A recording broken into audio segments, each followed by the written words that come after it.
രക്ഷയാകുന്ന ശിരസ്ത്രം. എഫേസ്യ ലേഖനം 6:17.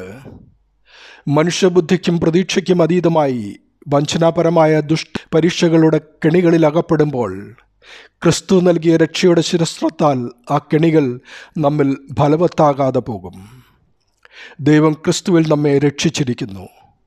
ഇനി തിന്മയെയും മരണത്തെയും നാം ഭയപ്പെടേണ്ടതില്ല എന്ന ബോധ്യം നമ്മെ ഭരിച്ചാൽ ശത്രുവിൻ്റെ കപട്യത്തെയും ക്രൂരവഞ്ചനയും ധൈര്യപൂർവ്വം അഭിമുഖീകരിക്കുവാൻ കഴിയും. രക്ഷയാകുന്ന ശിരസ്ത്രം രക്ഷിക്കപ്പെട്ടുകൊണ്ടേയിരിക്കാനുള്ള വഴിക്ക് അവശ്യ ഘടകമാണ്. ഇതിനെ തിയോസിസ് അഥവാ ദൈവവൽക്കരണം എന്ന് വിളിക്കുന്നു. രക്ഷയുടെ ശിരസ്ത്രം മനസ്സിനെ സംരക്ഷിക്കുന്നു. ചിന്തയുടെ സംരക്ഷണം കൂടിയാണിത്. ശിരസ്ത്രം മനസ്സിൻ്റെയും ബുദ്ധിയുടെയും സംരക്ഷണമായി കാണുന്നു. സാത്താന്യ പ്രലോഭനങ്ങളിൽ നിന്നും നിരാശയിൽ നിന്നും ചിന്തകളെ സംരക്ഷിക്കുന്നതിന് ഇത് ഊന്നൽ നൽകുന്നു.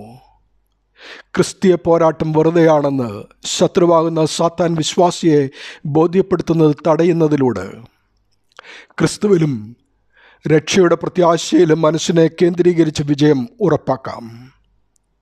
കർത്താവുമായുള്ള ഒരു ജീവനുള്ള ബന്ധം നിലനിർത്തുന്നതിനും തിന്മയിൽ നിന്ന് ജാഗ്രത പാലിക്കുന്നതിനും എല്ലായ്പ്പോഴും ഈ ശിരസ്ത്രം വിശ്വാസി ധരിച്ചിരിക്കണം. രക്ഷിക്കപ്പെട്ടതും രക്ഷിക്കപ്പെടും എന്നുള്ളതും ദൈവത്തിൻ്റെ ദാനമാണെന്ന് സ്മരിച്ചുകൊണ്ട് രക്ഷിക്കപ്പെട്ടുകൊണ്ടേയിരിക്കുവാനുള്ള വഴിയായി കൂദാശകളെ ഉപയോഗിച്ച് രക്ഷിക്കപ്പെട്ടുകൊണ്ടേയിരിക്കുക അഥവാ ദൈവവൽക്കരണം നമ്മിൽ അനുദിനം നടത്തുക. അത് പാപങ്ങൾ ചെയ്യാതിരിക്കുന്നതാണ്. ചെയ്തു പോയവ ഏറ്റുപറഞ്ഞ് ശുദ്ധീകരിക്കപ്പെടുന്നതാണ്. നന്മ ചെയ്യുന്നതാണ്. കാരുണ്യപ്രവർത്തികൾ പ്രവർത്തിക്കുന്നതാണ്. ശത്രുവിനോട് പോലും ക്ഷമിക്കുന്നതാണ്. അത് ക്രിസ്തുവിൻ്റെ സ്വഭാവത്തിലേക്ക് വളരുന്നതാണ്. വിശുദ്ധ ജീവിതമാണ്.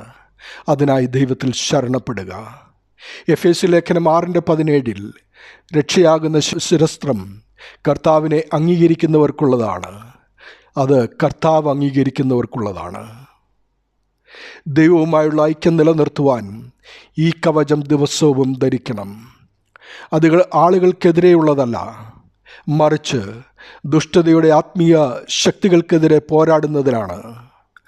ആരാധനക്രമ ജീവിതത്തിൽ, പ്രത്യേകിച്ച് ശനിയാഴ്ച വായനകളിൽ ഈ ഭാഗം ഉറച്ചു നിൽക്കുവാനുള്ള ഒരു ഓർമ്മപ്പെടുത്തലായി നൽകിയിരിക്കുന്നു. അങ്ങനെ രക്ഷയുടെ ഉറപ്പിലൂടെ ഒരാളുടെ ചിന്തകളെ ബോധപൂർവം കാത്തുസൂക്ഷിക്കുകയും ദൈവത്തിൻ്റെ സത്യം ആത്മാവിലൂടെ സജീവമായി ഉപയോഗിച്ച് ആത്മീയ തിന്മയെ ദിവസവും ചെറുക്കുവാൻ സാധിക്കും. ഇത് ധരിക്കുവാനുള്ള യോഗ്യതയാർജിക്കുക, പരിപാലിക്കുക, എന്തിനും ഏതിനും ദൈവത്തെ ആശ്രയിക്കുക, ലോകത്തെയും സ്വന്തം ബലത്തിലും ആശ്രയിക്കാതിരിക്കുക. ദൈവനാമം മഹത്വപ്പെടട്ടെ. ആമേൻ.